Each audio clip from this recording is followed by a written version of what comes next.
it wasn't free. I was paying for it every month. So if I start my business and I'm making money, I can still pay for some sort of healthcare insurance. So I had a lot of those blocks mentally, and it took me some time. It really took me years to like overcome them. And it's just like when the incident with my son happened, it was that thing that made everything just fit together. And I finally saw the light and went with it. How can nurses start their own home care agencies, be their own boss, and create a career trajectory that feels fulfilling and personally empowering while helping patients maintain their dignity and autonomy by receiving nursing care in their own homes? Let's talk all about it with Sue and Enock Denis, co-founders of Homecare Bosses United, right here in episode 491 of The Nurse Keith Show. Hey there, this is Nurse Keith. This podcast is about you. It's about your personal and professional development, your career, and the healthcare system in the big picture. And I'm always here to share education, ideas, and informative interviews with some of the most inspiring people from the worlds of healthcare, nursing, medicine, entrepreneurship, and beyond. I love having you along for the ride, and I'm so grateful to you from the bottom of my nurse podcaster's heart for being part of the growing Nurse Keith Nation. If you'd like to help other people find the show, you can leave a rating and review over on Apple Podcasts. You can also find us on Amazon Music, on Spotify, and on pretty much any podcast app that's out there. And if you'd like to become a patron, head over to patreon.com, patreon.com/Nurse Keith. And you can also just share the show with anyone who you think might get something out of it or enjoy it. No matter how you're interacting with the show, thank you so much. And you can head over to nursekeith.com to find the show notes. But please also know that the show notes will be in any podcast app where you happen to be listening on your smartphone. All the links we mentioned today will be right there for you to use. So as I said, we're here today with Sue and Enock Denis. They're the co-founders of Homecare Bosses United. And Sue, I'm going to direct my first question to you. And I wanted to ask you, what do nurses who you've helped, who you know, what do they most love about owning and running their own home care agencies? What's the best part about that for them? So the best part that I hear people say over and over is being able to have the time to spend with the people that they're caring for. Because a lot of times in nursing, when we're in the field or we're at the bedside, because we have multiple patients, even though we want to spend more time knowing them, really caring for them holistically, we really can't because we have other patients and it's kind of an emergency situation. But with home care, it's not an emergency. We can spend as much time as we want to with our patients and actually listen to them, care for them. And that's one of the best things. And the other thing that I hear my clients say is being able to become their own boss. Because a lot of times we never thought about becoming our own boss when we went to nursing school. But a lot of the skills we have as nurses transfer into entrepreneurship and being able to call your own shot, be your own boss. It's also rewarding. It's not easy though, but it's rewarding. Yeah. I've done many, many years of home care throughout my career. It's kind of how I cut my teeth in a lot of ways being out there as a nurse. So I get it. And I've always liked that feeling of being in someone's castle, like you're a guest in their castle and you're honoring their autonomy and their freedom by providing care for them. So tell me a little bit about your views of kind of where is home care right now in the 21st century? Like what's changed and what do you feel like the future of home care is? Do you have kind of a vision for what's coming? Definitely, because right now, every single day, 10,000 people turn 65 and older every single day. And all the people that we call baby boomers, I think by the next year or so, they all will have been what I call boom. They all will be 65 and older. So we have more older people than younger people. So there's an increasing need for home care services.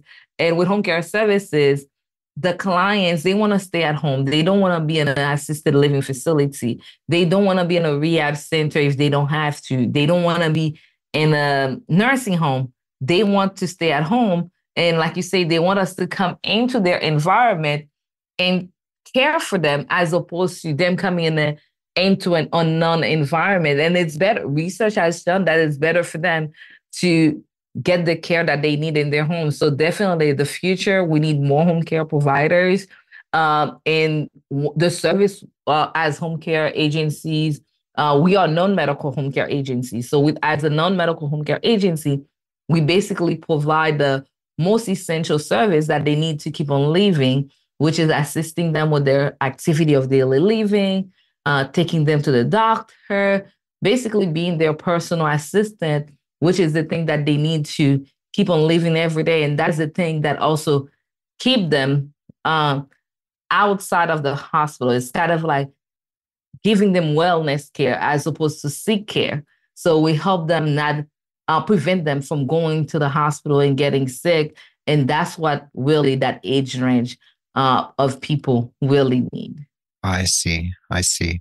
And Enock, for you, I know you don't have a history in healthcare, but you're an award-winning entrepreneur. You've been around in terms of the business world.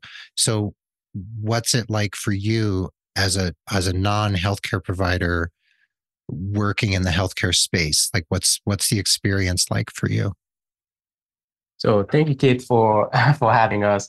So as a non healthcare professional, again, what it's like for me is seeing the working with like the people we help is seeing that how much they actually care about what they do, right? How much they actually care about helping other people, helping the elderly to stay out of the hospital setting, and also seeing how much knowledge that they have that are transferable, the experiences that they have from the bedside that actually are transferable into their entrepreneurship experience. It's a lot that nurses know and they get to bring on and into their entrepreneurial journey.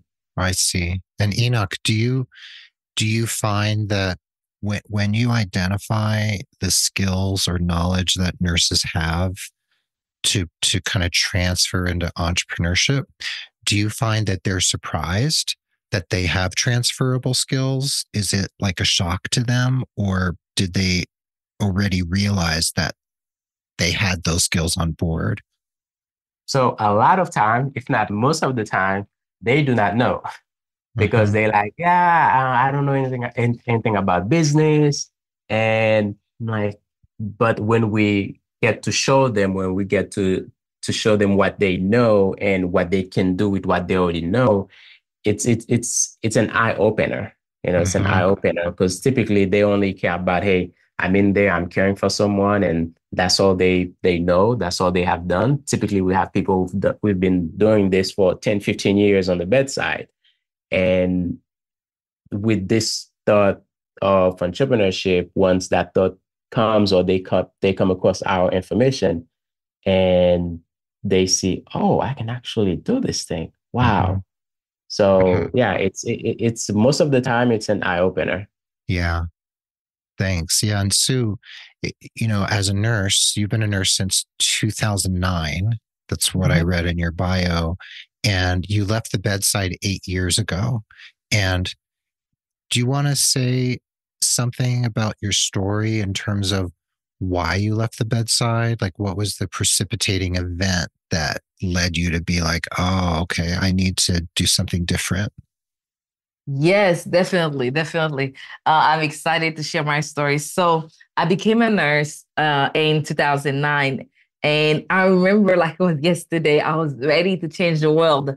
And I truly believed that's what I was going to do to nursing. And I was able to land my dream job really in a short time. And I was happy there in the beginning. But as I started working, eventually I started feeling, I didn't know at the time that it was burnt out.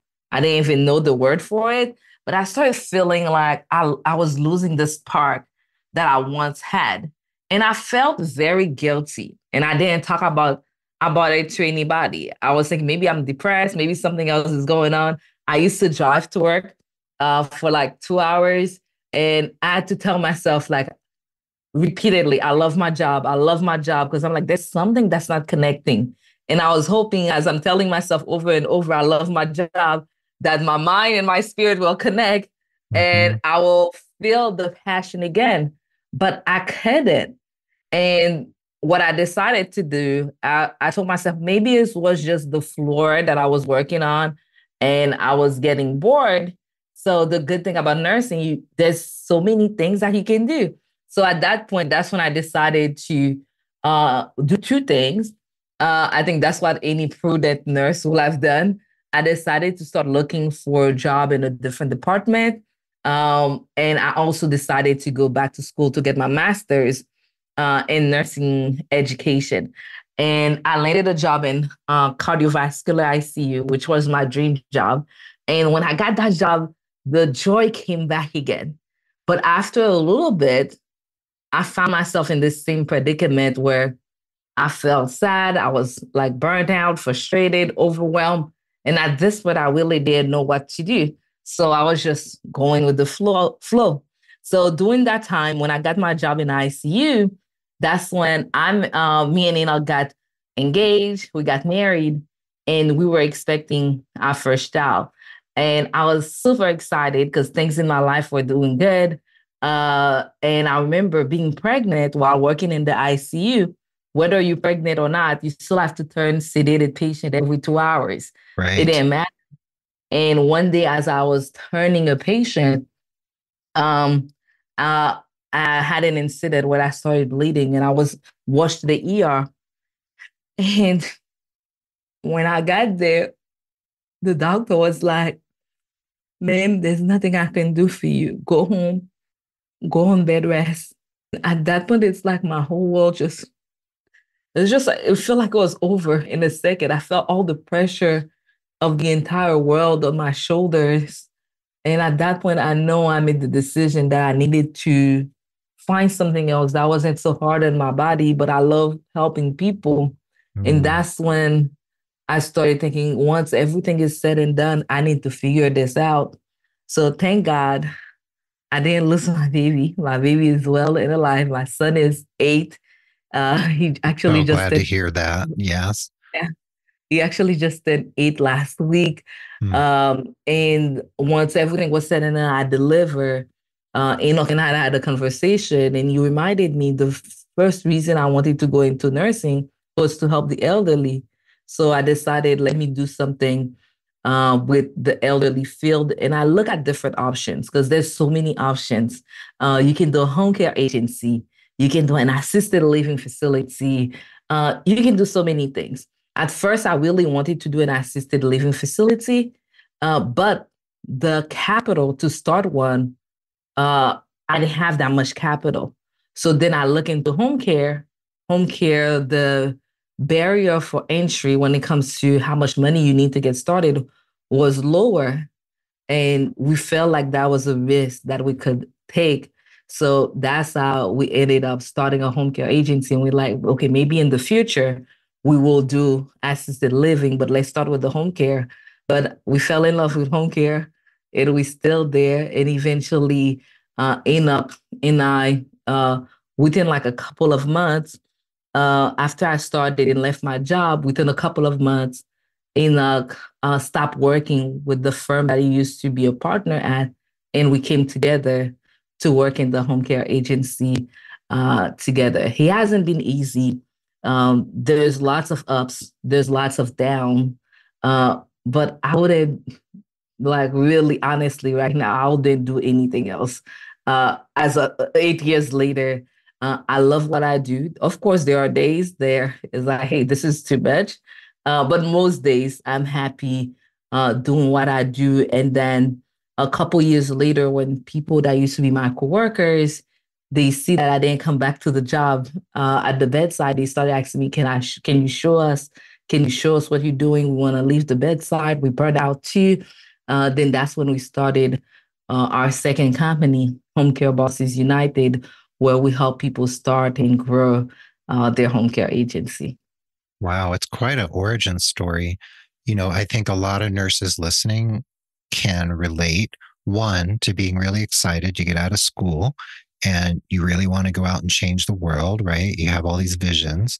And then the reality of being a nurse hits you. And depending where you're working, either you get injured, like you had an on-the-job injury. It wasn't like you didn't it wasn't just like you hurt your back or you started bleeding, you're in the middle of pregnancy. I mean, this was serious, really serious. And not that hurting your back isn't serious, but almost losing a baby is an enormous thing to go through. It's such a trauma. And so I think nurses can relate to, one, that sense of burnout, being a little dissatisfied. And I'm sure a lot of people out there have been hurt or somehow been hit. I mean, so many things happen when you're working as a nurse, right? I mean, the level of violence and on the job injury is enormous. So lots of people want to get out, and you and Enock put your heads together. And luckily you had this loving husband who was like, hey, let's do something different. So I think it's wonderful origin story. And Enock, for you, seeing your wife suffer and seeing your wife, I mean, knowing that she loved being a nurse, but also seeing that she couldn't continue doing what she was doing. It was just untenable, right? So what was going through your mind as a witness and as a husband and a father, being like, okay, so now we have to do something different. So what was your process in deciding to partner with Sue and kind of do something different?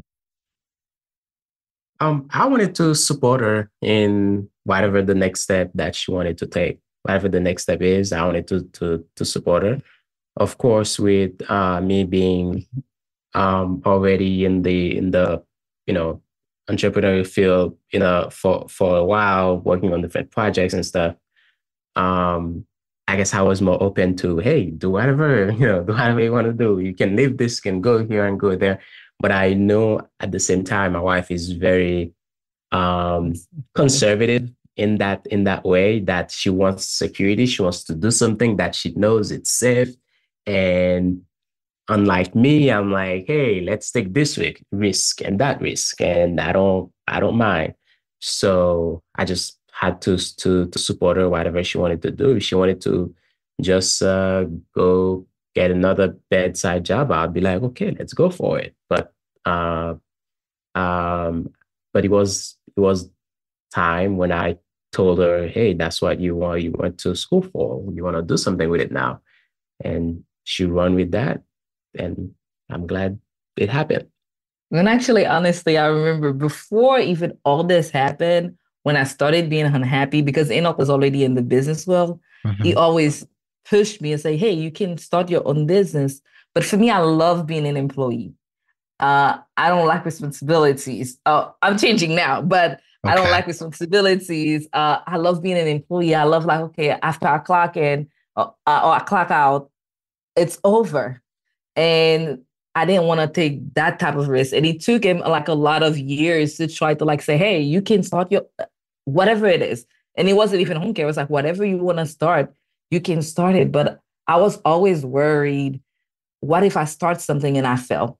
What if I start something and the money doesn't come? I love having my paycheck coming in every 2 weeks. And the last thing that really helped me on my job when I started changing my mindset and say, maybe I can start something on my own. But this job I had a pension. And I was like, there's no other job I've heard. Nobody else has a job with a pension. Mm-hmm. I need to keep this job for my pension, even though the pension, when I look at it now, it sounds really ridiculous. It was something like you have to work at the job for like 30 years, and then they will give you 750 every month. That is something ridiculous, but I didn't see it like that because my mindset wasn't there. And for me, Mm-hmm. it took something very serious, like almost losing a baby, to change my mindset. And I hope like people hearing this, that they don't wait for something serious to happen to them. Because I think the first step is really to change your mindset and knowing as nurses, we are capable for more. There's so much more that we can do. Of course, some of us are called to the bedside, some of us are called to different things, entrepreneurship. So do not limit ourselves and start shifting our mindset in the things we're holding on, the security, the pension, the benefits. I know that one of the first things was like, how am I going to get healthcare insurance? Then Right. I realized the healthcare insurance I had at the job, I was contributing to it. It wasn't free. I was paying for it every month. So if I start my business and I'm making money, I can still pay for some sort of healthcare insurance. So I had a lot of those blocks mentally, and Hmm. it took me some time. It really took me years to like overcome them. And it's just like when the incident with my son happened, it was that thing that make everything just fit together. And I finally saw the light and went with it. That's wow.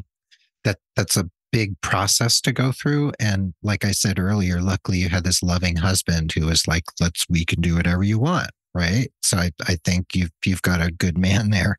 And Enock, for you were already coming from the entrepreneurial world. You'd done a lot of different things out there, and you probably had a different view of the risks involved. And it sounds like you had lower risk aversion than Sue did.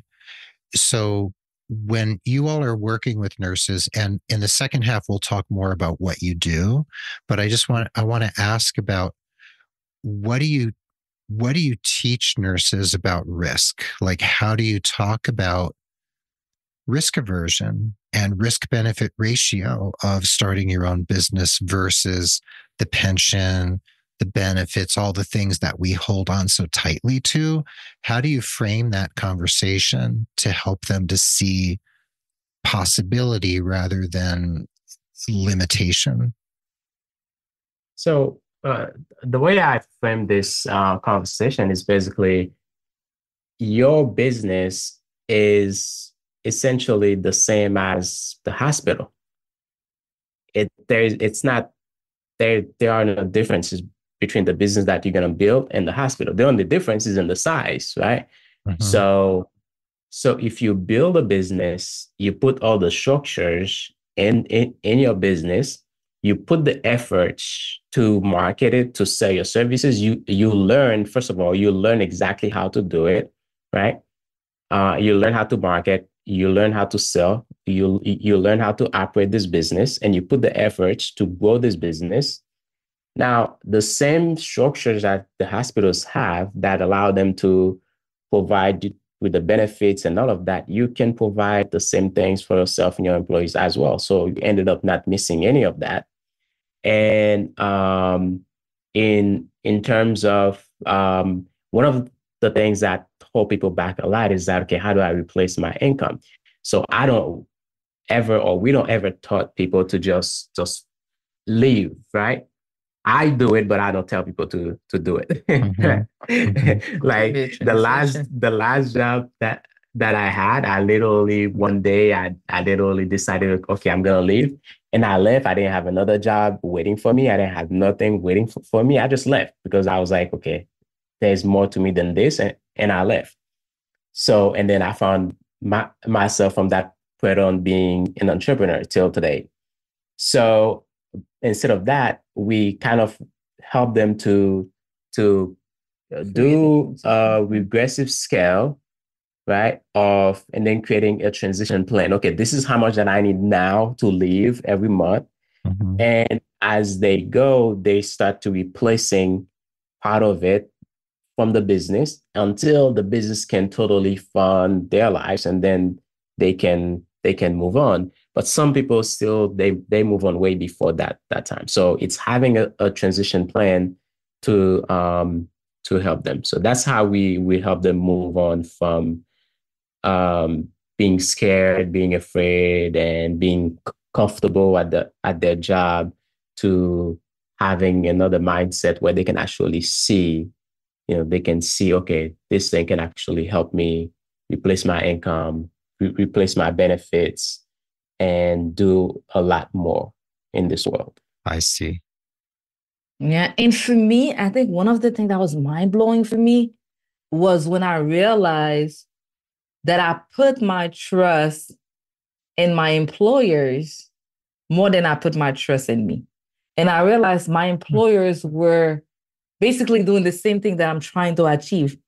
The same way there's uncertainty with having a business, my employers, they're not certain either if they're going to make the money tomorrow. They're not certain if they're going to get the patients tomorrow, but they bet on themselves. And because they bet on themselves with such confidence, I trust them and I bet on myself through them. Then I tell myself, if I'm doing that, I'm trusting somebody else with my life. What is better to trust? I can trust myself to go ahead and put the actions that I need to make and make things happen. And for me, that was one of the biggest shift for me that also helped me through this journey. I see. That's an interesting reframe, seeing how what you're doing is the same as what your employer doing. It's on a different scale. And rather than putting your life in their hands and your financial future in their hands, you're putting in your own hands. So I like all the reframing that you all are doing. And I'm sure your clients benefit a lot from that. So when we come back from the break, I want to talk more about Homecare Bosses United. I want to talk about what you all do, what the scene is out there in the world, because I know you've worked with nurses in 48 of the 50 states. So you kind of know what the situation is business wise for nurses who want to do home care. So hang in there with us. We'll be right back. There's a lot more to talk about with Sue and Enock Denis, the co-founders of Homecare Bosses United, right here in episode 491 of The Nurse Keith Show. Hey everyone, let's take a quick pause for the cause, shall we? If you're in need of personalized, holistic career coaching to elevate your nursing and healthcare career, look no further than nursekeith.com and Nurse Keith Coaching. I can help you with your job search and interview strategies, resume and cover letter optimization, LinkedIn maximization, and envisioning the future of your career. I can also support you in launching your own business, learning how to write and blog as a side hustle, or launch your own podcast. And please note that you can receive 10% off your first coaching package if you mention the show. So email me at keith@nursekeith.com to schedule a complimentary 30-minute strategy session. Now, let's get back to the episode at hand.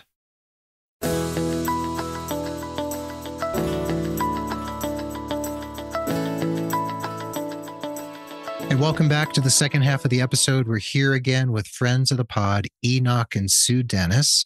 And prior to the break, Enock and Sue, we were talking about, so many things: risk aversion, this transition from trusting an employer with your future and your whole financial sense of well-being to trusting yourself, and how it's actually not that as big a leap as people might think of it. And we talked about the way you're helping nurses reframe how they see this whole process and their place in it. And so now I want to talk more about what you all actually do. So with Homecare Bosses United, you've all created this community, and you have nurses who you help start a business and then run a home care business. So I know you had your own home care business, Sue. So do you still run your own, or is it really for you more now about helping other nurses do that? Yes, we still run our own home care agency. It's called Seeds Home Care. And then we also have the consulting where we teach people how to start, grow their home care agency, which is under the Homecare Bosses United umbrella. I see. So you have your own business where you take care of clients and you have people going out to homes. And how did you first realize, Sue, that you're like, oh, we could actually help other nurses do this. And how did you find your first client? Like find a nurse who you were going to help start a home care agency? Oh my goodness, this is an interesting story too. Tell me. We started the home care business, and in my immediate surrounding, Mm-hmm. I didn't know anybody else uh, who had a home care business or was doing the same thing. So it felt very lonely. And it wasn't when we started in 2016, it wasn't the same as now, where we have so much information available on the internet, on Facebook. Uh, I felt lonely. I didn't know what I didn't know. There wasn't coaches and people sharing their information like they do now. And even when I was willing to pay people to teach me, it was hard to find people that was really willing to teach you what they know. So at one point, I decided, let me get on social media and see if there's other people doing the same thing that I'm doing. So I ended up into this Facebook group of home care agency owners, and I was so excited to find people like me who were in the same field. And what I quickly realized, people had a lot of questions in those groups. So I was willingly answering questions for people, and people started noticing me. Hmm. And at one point, I remember I was spending way too much time on Facebook helping people just for free and answering their questions. I was looking for people to learn from, but it felt like more people were learning from me. But still, it didn't click at that time yet because I just love helping people naturally. But all this started when somebody who was my husband friend, she asked and said, "Hey, is there anybody who has a home care agency in the Fort Lauderdale area, which is where we live?" And she said, "I would like to pick your brain." And I was excited. And I reached out to her. I said, "Hey, let's meet. You can pick my brain. Let's talk." So we met at Starbucks, and we both had young kids. I brought my son. She brought her daughter, and she came with her home care license application. She wanted me to review it since I had already gone through the application process. So I reviewed the application. I helped her fix whatever was wrong. And I told her, you know what? This is just the beginning. The application process, I know it seems difficult now, but compared to what you're going to endure in the field, this is nothing. You're Hmm. going to have more questions once you start getting clients and caregivers. And I told her, I'm a new mom. I don't have a lot of time, but I'm willing to help you. How about I just create a Facebook group for just the two of us? And that way, if you have a question at midnight, you can put it there. And when I have a chance, I'll answer whenever. So that's how we started our community just for the two of us. In the meantime, in the other Facebook group that I was giving people information, people started reaching out to me and say, "Hey, can you help us? Can you help us?" Then I found this clever idea. I told my friend, her name is Rose, and I told Rose, "Can I bring some more people into the group?" She said, "That's fine." So I brought about like 30 more people from that other group that were asking me to help them into the group. And now I was in a dilemma. I'm like, what am I going to do with them? I don't know. So I read this amazing book from somebody that I consider my mentor. His name is Russell Brunson. And I read this amazing book that he had. And from the book, I got inspiration. And I said, let me start a 30-day challenge where they can start their home care agency for free in 30 days. So every day, I also use my nursing education background where they taught us how to create curriculums. Mm-hmm. So every day I will create a lesson plan for the day and tell them what to do. And people started getting results. As they were getting results, they start telling other people. Before I knew it, it was November. By mid-December, the group already had 300 people without me advertising it or saying anything. And after the 30 days, I was exhausted. And I told them, I'm ready to call this quit. Bye-bye. And they were like, no, we need you. Don't close the group. I'm like, I don't know what I'm going to do with you. I have no clue what I'm going to keep doing with you guys. They say, no, don't close the group. There's so much value you can give us. So I maintained the group. That has like I was doing every day and giving lesson plans, but people were engaged. We maintained the group. And now the same group 5 years later, we have over 12,000 people in this community. And it has grown. But I did the whole group thing and giving people value for free for maybe 1 to 2 years Mm-hmm. until finally I was spending so much time there and my husband, and it was affecting our home care agency because I couldn't be fully present doing giving so many people's values, and it felt like I was on call for other people businesses. And that I also have my own business to grow. And my husband told me, you're spending so much time with these people and you're not getting paid and we're losing money. So you have to make a decision. What are you gonna do? It's either you're gonna let this group go or you're gonna start charging people and turn this into a business. So we decided to turn it into a business. And I remember I asked the people what else they wanted. They wanted events. And that was something I was willing to do. But I took a chance. We started it. We did a brunch. And I remember when I did the brunch, everybody was like, yes, we're going to come. We're going to come. When we launched it, crickets. Mm-hmm. Nobody paid. And it was only like $99 or something like this, or 119. Nobody came. I was promoting it and I started getting discouraged. But the day I really got discouraged, one person bought 2 tickets and they were flying out of Jacksonville to come to South Florida.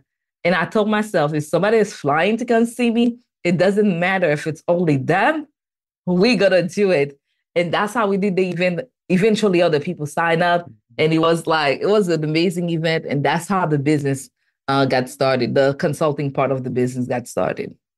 Well, so you saw a need, you started providing it for free, and after a while, quite a long time, you realized, and Enock kind of tapped you on the shoulder, like, okay, so we need to start doing this and getting paid for it. So Enock, when now that you bring people in and they obviously pay you, to consult with them to help them start an agency. When I talked to Sue last week and we had a preliminary conversation, she said that you've worked with people in 48 different states, and there's a couple states that aren't quite as easy. So where is it not quite as simple, and where people are having more trouble, so that anyone listening kind of knows, which states are more feasible and which ones are a little bit more work or maybe a lot more work? So we have two states, Louisiana and New York. Hmm. Um, it's just some of the regulations are I call them like weird regulations.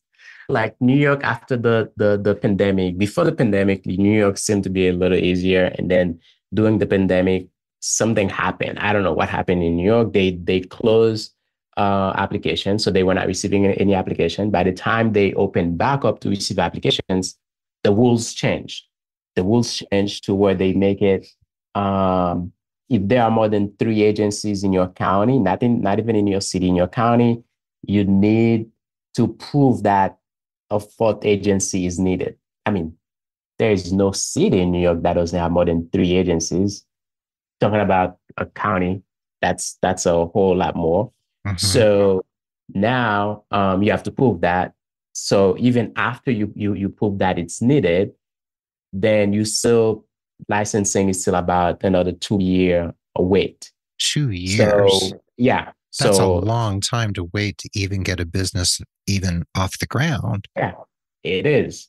So because of that, we're like, that's too much to deal with. And it's almost I don't know, it's almost seems like it's impossible to get a new license.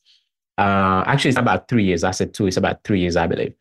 So now, Louisiana is another state where you have to prove that there is a need for another home care agency, which is not it's not as stringent as New York that is asking you if there are more than 3. You just have to prove that there is a need, which is cool. It's okay.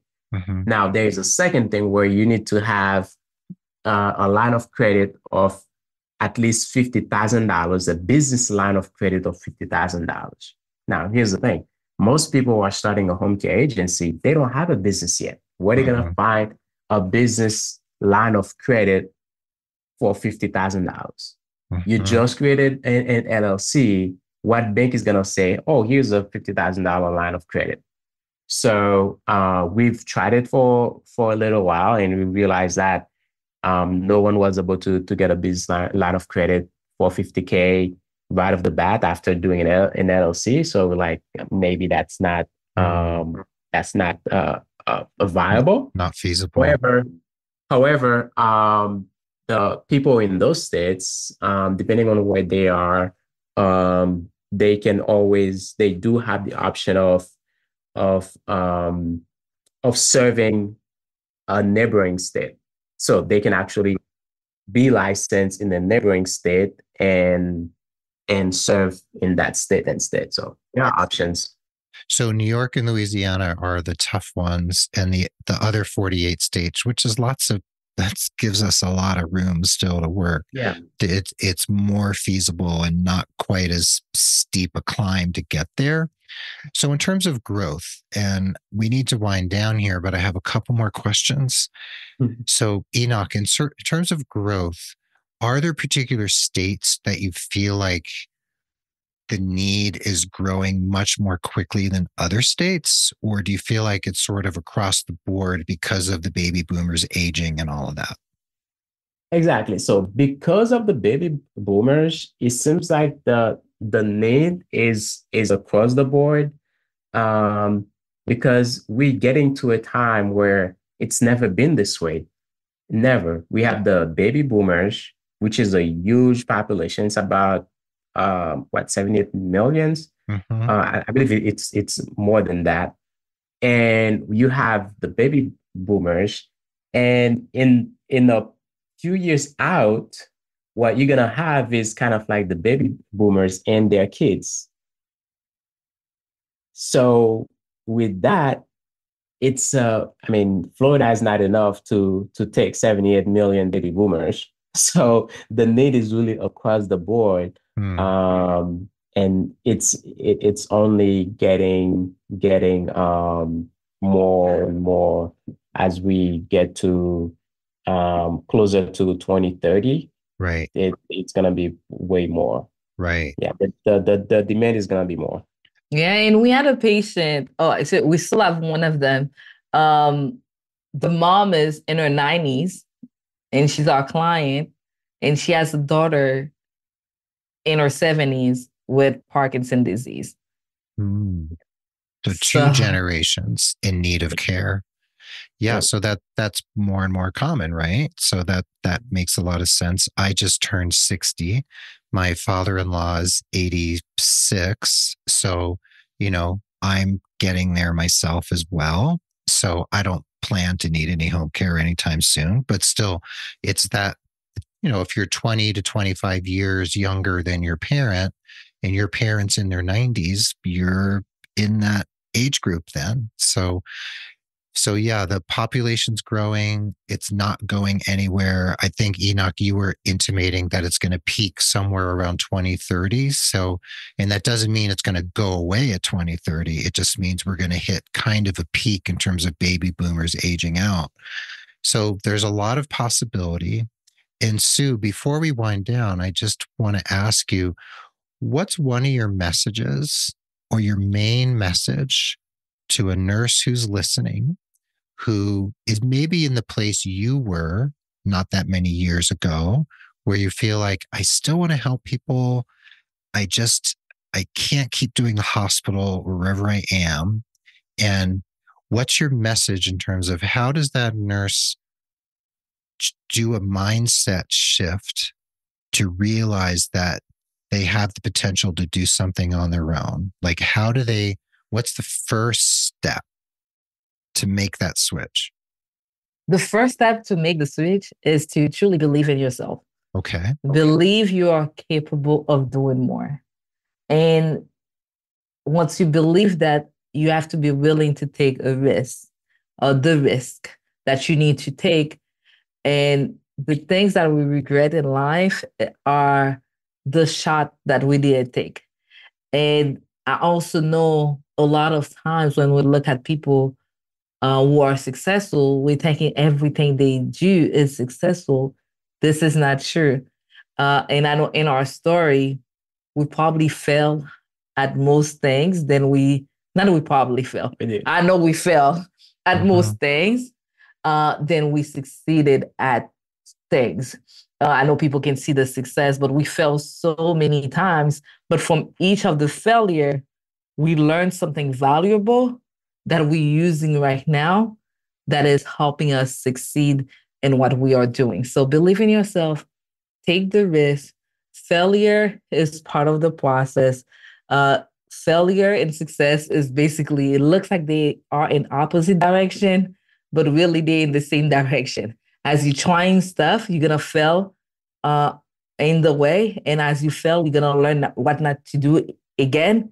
And the next time, you get better and better and better. So believe in yourself, bet on yourself, and take the risk. It's a good message. And I know people can go to homecarebossesunited.com. That's the website where they can learn about what you do and how you help nurses with this process. And we'll have a link to the Facebook group that you already referenced, and your Instagram and your TikTok, etc. And before we go, though, I have 4 questions that I ask all of my guests. And since there's 2 of you, we'll have to make the answers a little concise because there's 2 of you rather than 1 of you. And since I'm going to ask each of you each question, each of you will get to cheat and hear the other's answer first. So you get a little head start. So we just have to keep them a little brief. And Sue, since you just mentioned this notion of success, you're right on target. So my first question actually is, how do you define success? What does it mean? So for me right now, success means being able to spend time with my son, having time freedom so I don't have to miss any of his practice, any things that he has going on, and also being able to give to things that I care about without draining myself. That's good. Okay. And how about you, Enock? Like, what does success mean to you? To me, it means fulfillment. If you feel fulfilled at what you are doing, then you are successful. Yeah. And Enock, I'm going to ask you the second question first. Could you name a person or describe a person who's just been like a real source of inspiration to you in your life? They could be living or dead, could be like a really famous person, or it could be someone from your personal life. Like who's one of those people who's just like a touchstone for you? It's someone who just passed away about almost a year ago. She's my cousin who raised me since I was 4 years old. She raised me. She was my mom. And I've learned a lot from her. I've learned to give from her. I've learned to respect people. I've learned to listen from her. And so I've learned to share from her. So she is that. That's lovely. Yeah. What's her first name? Marie. Thank you. And I'm sorry for your loss. I'm sure it's a big one for you. And Sue, for you, who's one person who's just really touched your life, who's just really one of those really important people close to your heart? It's hard to choose one person. Yeah. Since Enock already chose a family member, I'm gonna choose somebody else in the business world. Okay. So one of the person that I really feel that touched my life is Russell Brunson. He's the founder of ClickFunnels. I'm super grateful for all the things that he shared online about his business journey. I truly believe if he never shared his journey, we wouldn't be where we are right now. like all his books, all the conferences, everything he has done. So, and also, I'm trying to keep it concise, but it's Okay. like he gave us I remember one of the things that really changed our life was going to one of his conference and seeing people making a lot of money in their businesses and actually changing lives. And that made it, when we saw that, it made things possible for us and knowing, hey, we can do this too. So that's one of the people uh, that really have impacted my life, And can you definitely. say his name one more time? Russell Brunson. Brunson, Brunson. Okay, Russell Yes. Brunson. That's a good one for people to bookmark. Okay. So, Sue, the third question, is there a book, a movie, something from the wider popular culture or anything in your life that's something you just go back to over and over that either has impacted the way you think, the way you live your life, the way you approach your work? I know you mentioned Russell Brunson, so it could be one of his books. Is there something that's just like, that's just one of those things that's just, you always go back to it? I know that will sound really cliche, but this is the truth. Okay. One of my favorite books is Proverbs. Mm-hmm. And the Bible in general, I learned so many business practices and how to live through that. So that's one of the books that I go to a lot. Second book that I love, it's from Russell Brunson. It's Mm-hmm. called Experts Secrets. That was one of the first business books that I've read, and that has been one of the foundational book for me as it relates to business. I think that's great. I don't think a book from the Bible is cliche. I mean, the Bible's been around a long time for a reason. And I think there's a lot of lessons for people in there who are willing to hear them. So if that holds meaning for you, that's important. And I think balancing that with Russell Brunson, I think that's a very holistic view of the world, the spiritual and the material. I think that's lovely. So how about you, Enoch? Do you have something that is your kind of like your touchstone? Yes, of course, the Bible is for me. Mm-hmm. That, but in terms of the business world, oh, you said it can be It could be anything, but anything. um, um, Play Bigger. Who is It's that by? it's a book called Play Bigger. I don't remember. Hold on, We'll I'm gonna we'll give you the. we'll look that one up. Yeah, play He bigger. will tell you. Yeah, You listen to that book at I'll least tell you. 20 times It's already. Play Bigger by Dave Peterson. Uh-huh. Yeah. So that is, yeah, that's a book that literally changed a lot of the way I think about business, Hmm. the way I think about lunch, about marketing, and the way I think about competition in business. Mm-hmm. So yeah, it changed. That book had a lot. Yeah, did a lot for me. Sounds very impactful. Play Bigger. Yeah, And very Sue impactful. said you've listened to it over and over. So that says something if someone Yeah, goes back to something like that. probably close to 10 times so Yeah. far. Okay. So Enoch, the last question. If you were named king of the world tomorrow and you had ultimate power, you could do everything you ever wanted to do. What's the first thing you'd want to do to improve the lives of your subjects? What would be your first action as king of the world? The first thing that I would do Mm-hmm. is I believe this is my belief based on what I believe it from Genesis chapter 1 and 2. Okay. I believe every territory in the world has been endowed with resources that they must use to advance whoever is living in that part of the land. Mm-hmm.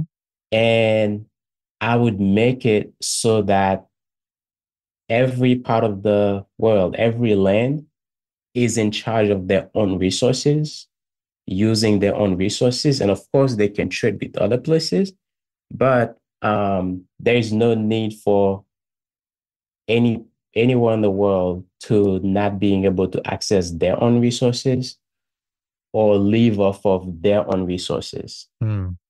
So Yeah. that's what I would make it so that no one should be allowed to go to another land and get resources. It's like So and take it. this whole Yeah. idea of sovereignty, that people Yeah. deserve sovereignty. Yeah. Yeah. And yeah, That would be the first thing. If you that's beautiful. I think that's cannot go to another land and get their resources, that would be the first thing. that's lovely. And how about you, Sue? If you were named queen of the world tomorrow, what would you want to do right out of the gate? What would be your first thing you would do? It's from the same place where Enoch is coming. It's from Genesis 1, verse 26. Okay. The first thing I will do is teach people that they have dominion, that they are powerful. We are not victim. We are here to dominate not other people, but we are here to dominate a certain sphere in the world, whatever it is for you. Maybe you are called to dominate the tech world. You are called to dominate in compassion, but we each are here for a specific reason. We don't have to compete with each other. There's something specific that we are called to come here and have dominion over, and we are powerful and we are not victim. Wow. So you two would be an amazing king and queen of the world. So you've got my vote. So you're there. You all are beautiful. So thank you. That's really, really lovely. So Enock and Sue Denis, this has been so wonderful. I want people to go to homecare.bossesunited.com. If you're a nurse, you're interested in starting a home care agency, you don't know where to start, you don't know what the steps are, you feel like you just need guidance, Sue and Enock are obviously wonderful people who can help you with that. You'll find a link in the show notes to Homecare Bosses United, to the Facebook group, to their Instagram, to their TikToks. Please reach out to them. Let them know you heard them here on the Nurse Keith Show. So Enock and Sue, thank you so much. This has been wonderful. You all are awesome people. And thanks for helping nurses create amazing lives for themselves. Thank you for inviting us. Thank you so much. We are forever grateful. Thank you. Well, there you have it. Thanks for listening to this episode of the Nurse Keith Show. The show notes will be at nursekeith.com. But of course, if you're on your smartphone, look at the show notes in the app where you're listening. The links to Enock and Sue's business will be right there. Please go visit them and say hi. If you need personalized holistic career coaching for your nursing career, check out Nurse Keith Coaching and nursekeith.com. Mention the show and get a 10% discount on your first coaching package. We are members of the Health Podcast Network at healthpodcastnetwork.com, and we are adroitly produced by the inimitable Rob Johnston of 520R Podcasting. Before we say goodbye, I'll leave you with this quote, one of my favorites by the musician Robert Fripp. May my living honor my parents. May my living repay the debt of my existence. Be well, dig deep, seek joy, keep in touch. This is Nurse Keith saying adios till next time from beautiful Santa Fe, New Mexico. And Enock Denis saying goodbye from Fort Lauderdale, Florida. And Sue Denis, I believe, saying goodbye from Fort Lauderdale, Florida. All right. Thank you to Enock and Sue. Thanks to everyone for listening. And we will catch you, of course, on the proverbial flip side.